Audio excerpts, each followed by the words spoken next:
G'day everybody and welcome back. So having a phone connected, phone mounted on your bike, being able to use the GPS function, you can sort of see who's calling you if you've got a call coming in. All of that is very useful, I think. Many will argue that it's just a distraction, just ride your bike. Yeah, I get that. If you're touring though, this sort of thing is bloody handy.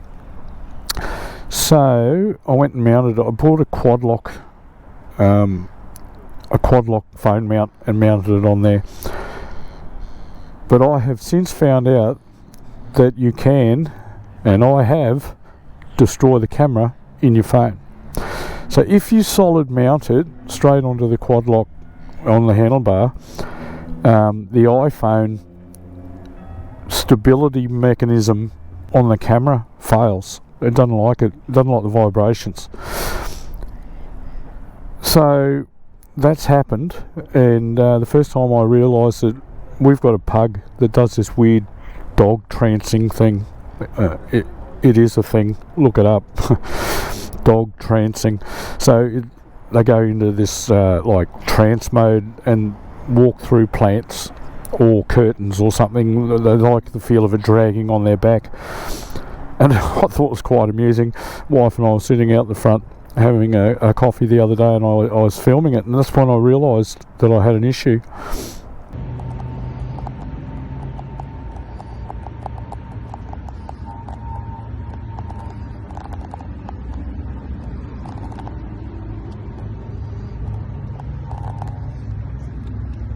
Weirdest thing I've ever seen, Polly.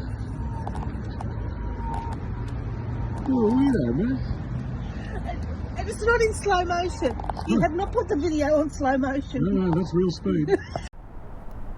I've just come for a ride down here to Salamanca to for the Italian Motorcycle Club of Tasmania. Have their monthly ride today, the southern group. And I thought I'd come down and have a look at some motorbikes, and I took a little bit of video there to show you that too.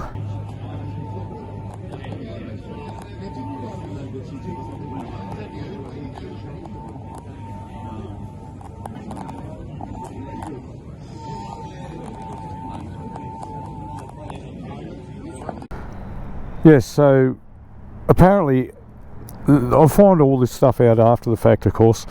Apple have released a statement saying don't mount them on bikes.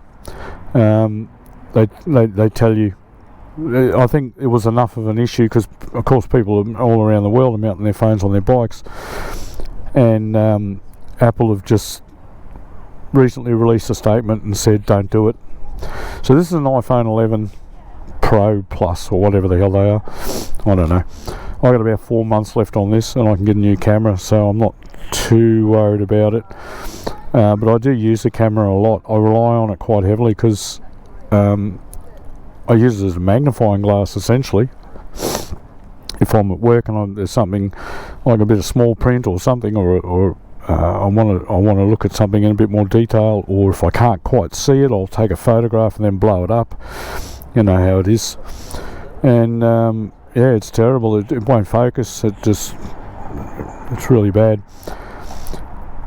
So the Quadlock have responded to the Apple statement, and they have created a vibration dampening mount, which I have now subsequently fitted. So it's a little rubberized isolation pads. It's 3 points, and that's supposed to absorb the vibration and prevent damage to the phone. But of course, for me, it's all too late. I've already done bloody damage.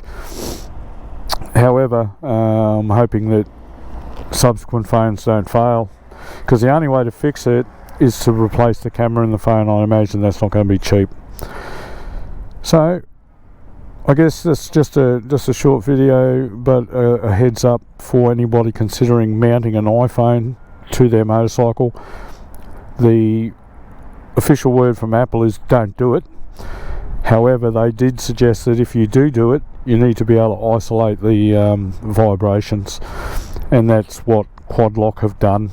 And created that isolation mount, and like I said, it was all too little too late for me, although I have now bought it. So there you go. Live and learn, I guess. I'm pretty good throwing money down the drain. Thanks for watching. Don't forget to like, subscribe and comment, and I will catch you next time on Andy's Motorcycle Obsessions. Bye for now.